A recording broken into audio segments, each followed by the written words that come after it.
Meeting में sir क्या कुछ चला है, सर क्या outcome? देखिए, आज की मीटिंग सबसे बड़ी बात है इस कमेटी की कि ये कमेटी सभी मुद्दों पर एक मत है, नॉन पार्टीजन बात कर रही थोड़ा सा सब पीछे हो जाएगी एक बार ना। है। और जो एल्गोरिदम है उस एल्गोरिदम में आप ये समझिए जो सिचुएशन पैदा हुआ है, जो मेटा इंडिया ने किया, जो एक्स ने किया, जो यूट्यूब ने किया, वो देश को जानने लायक बात है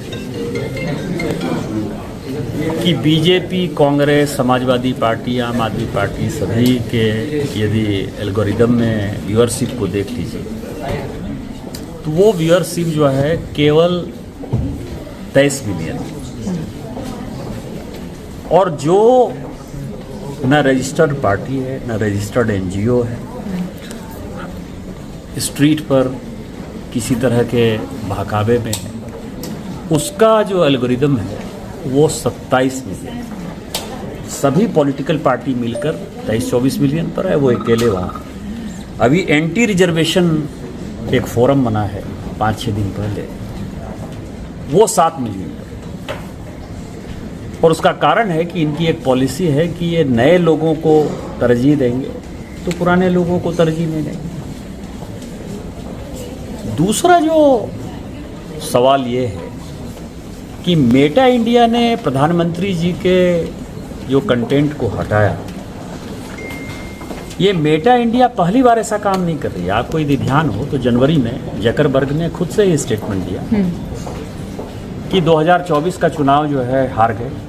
अब मुझे लगा कि 2014 में भी माननीय प्रधानमंत्री मोदी जी ही थे, 2019 में भी थे, 2024 में थे, तो कौन हार गया? लेकिन कोविड-19 के कारण हार गए और बाद में उनको माफ़ी मांगनी पड़ी। इसका मतलब ये है कि उनका जो माइंडसेट है वो देश को डिस्टेबलाइज करने का है। और जब भारत के प्रधानमंत्री का जो है वीडियो उतारा जा सकता है, और उन्होंने खुद स्वीकार किया कि 5 घंटे तक उतारा, 12:30 बजे रात से लेके सुबह 5 बजे तक जो है वो कंटेंट गायब रहा, तो ये बड़ी सीरियस बात है। हमारी कमेटी ने 2 चीज़ें कही हैं, स्पष्ट तौर पर कही हैं कि ये माफ़ीनामा जो वो माफ़ी मांग रहे हैं, ये माफ़ीनामा जकरबर्ग के तरफ से आना चाहिए। और ये जकरबर्ग नहीं देते हैं तो जो सेफ हार्बर का जो प्रोटेक्शन है उनको सेक्शन 79 में, वो सेफ हार्बर का प्रोटेक्शन उनसे वापस ले लेना चाहिए 3-4 चीज़ों। एक तो चाइल्ड सेक्सुअल एब्यूज़ का जो CSAM जो है, उसमें यूट्यूब के पास भी वो कंटेंट रहता है, मेटा के पास भी वो कंटेंट रहता है, और चाइल्ड एब्यूज़ के कंटेंट को नहीं उतारते। महिलाओं के कंटेंट का वो उतारते नहीं है। भारत सरकार के ये दोनों नियम बड़े सख्त हैं, और उसके ऊपर ये होम मिनिस्ट्री की भी बात नहीं मानते हैं, IT मिनिस्ट्री की भी बात नहीं मानते हैं सभी।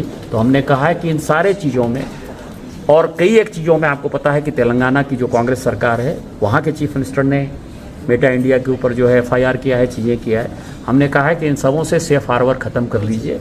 और एक और पॉलिसी चेंज करने की बात है कि ये पब्लिशर हैं कि इंटरमीडियरी हैं, क्योंकि जब इनके ऊपर अधिकार है, ये अपने अधिकार से किसी भी कंटेंट को बढ़ा सकते हैं, घटा सकते हैं, उतार सकते हैं, छोटा कर सकते हैं, बड़ा कर सकते हैं, कम्युनिटी नोट डाल देंगे जिसमें गाली गलौज आ जाएगा। और इनकी जो पॉलिसी है कि एब्यूजिव लैंग्वेज नहीं होना चाहिए, हरासमेंट नहीं होना चाहिए, जो पॉलिसी है उस पॉलिसी को नहीं मानते हैं। इन सारे चीज़ों से सेफ हार्बर हटाने की बात करनी चाहिए।